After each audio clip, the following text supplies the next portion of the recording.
that was one of the scenes where I went, oh, I can't not do this, because picturing those two going at each other with everybody else trapped around that table, you know, and the hilarious way the Americans envy the British ability to find that kind of wit in the middle of dark times. But you are still a failure. You got fired. Fired? I sense trouble. You know, I got lucky somehow. I think the script was flying around at my agency at UTA, and I had talked to Tony McNamara about another project. I knew all about his work, but I didn't know him. And so when that script came in with those two attached, even as a remake, because I was thinking, I really love that original film. How do what can we do with this? And I read the script and I went, oh, I get it. It's not that film. It's something different. It has some of the plot moves, but very little of the content. And I just thought he found a tone that I just hadn't seen anything quite like it, that was so funny and so I don't know, off the wall. And I looked up the word screwball comedy because somebody else compared it to that, and it actually is screwball, but screwball doesn't mean what I thought it meant. I thought it meant slapsticky or silly, but screwball comes from a pitching metaphor in baseball where the ball comes at you because the pitcher threw it a certain way with a certain spin, that it's totally unpredictable. So that's how I experienced the script. Was I didn't see any of it coming, you know, and I think with these actors, and then you throw in wild cards like Kate McKinnon and Andy Samberg, that you won't see. You'll think you know where it's going, and it's going to go some other places. And I don't know. I fell for it. I found it really therapeutic and relatable as someone who's been through a number of good relationships and a number of very bad ones. So I think people will connect on one level or another, and that the range of experiences that Tony packed into it, I think will be surprising to a lot of people. I've always been inspired by filmmakers like Mike Nichols in The Graduate or Shampoo. I always loved that incredible Hal Ashby movie, and films that went there, that tried to make you laugh and delight you and give you a genuine joyride, you know, but would also connect to darker instincts and human nature and the shadow side and all that. And I didn't realize that I would enjoy that level of dark humor. I didn't ever think of myself as a dark humor director. I had done, you know, Meet the Parents is probably the closest thing I've done in the past, and it has some really bad behavior and dysfunctional, you know, situations, but it ends happily. And I loved that you could embrace, you know, something a little more tragic, a little more painful, a little more of a cautionary tale.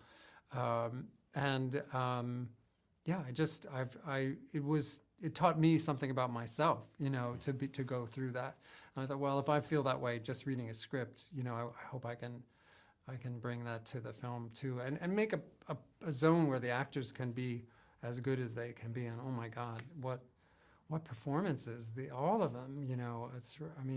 Olivia and Benedict in some of those scenes. It's also the other Mike Nichols film that I always compare to is Who's Afraid of Virginia Woolf, which Tony and I talked about at one point, because we had to figure out a way to pull off the ending and make you care enough, but go to those dark zones. And some of the dialogue he wrote and some of the scenes that those two pull off, like, wow. For some reason, I had known Benedict a little bit. I'd met him at a couple social things, and I didn't know her, but I've seen so much of her work and just, you know, been craving just even 10 minutes of talking to her, much less, you know, months of getting to work with her. So I don't know why, but I thought they might have incredible chemistry. They're kind of opposites as characters because he's very comfortable in his own skin, kind of confident and talented at the beginning. And she seems to not, she has skills and superpowers, but she's okay not, you know, taking advantage of them. And then things flip and he has to cope with losing his status, and she gets to kind of go, this feels kind of good. I like success. I like some of the things that goes with it. I like this incredible house that they, you know, she's able to finance, that he's able to build. And seeing them go on that kind of journey, I thought, oh yeah, this this is going to be worth it.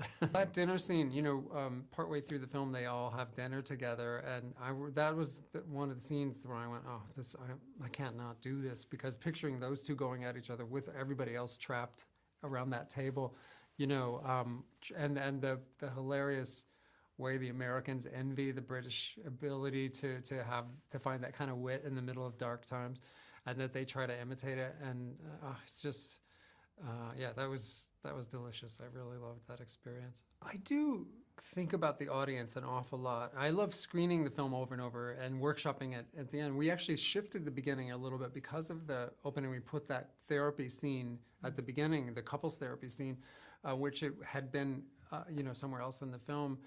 And it is a kind of showmanship, but it's also a kind of empathy with the audience. Like, what's going to make you accept this tone, accept this story right from the get-go and go, oh, I can't wait to see what happens next. And I really try, you know, to pull that off, but it's almost all casting. It's who you, I always say casting is tone and tone is casting, because everybody worries so much about tone, but you bring Benedict Cumberbatch and Olivia Colman, and you do buy that energy in the couples therapy thing right away, that, oh, they really do have amazing chemistry. I wish I could talk to my, you know, partner that way. And then because you've seen them in so many other films, that the audience is welcomed in by the personas they bring, you know, and then they add that to the great characters Tony's designed. And yeah, it's something, that's the highest compliment you could pay to me, because I want the audience to have a good time, but also maybe figure some stuff out, you know, or at least ask some questions about how to do relationships a little better. That's a good question. I'll take a stab at it, because I usually have such long answers because there's so many things to talk about.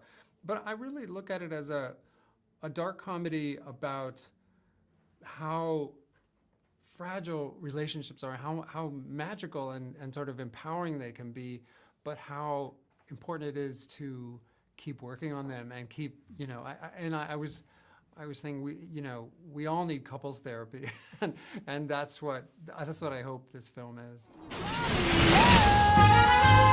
I don't think you have the capacity to fix your problems.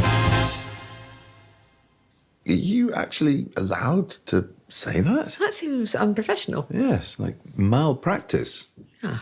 We'll be expecting a hefty discount.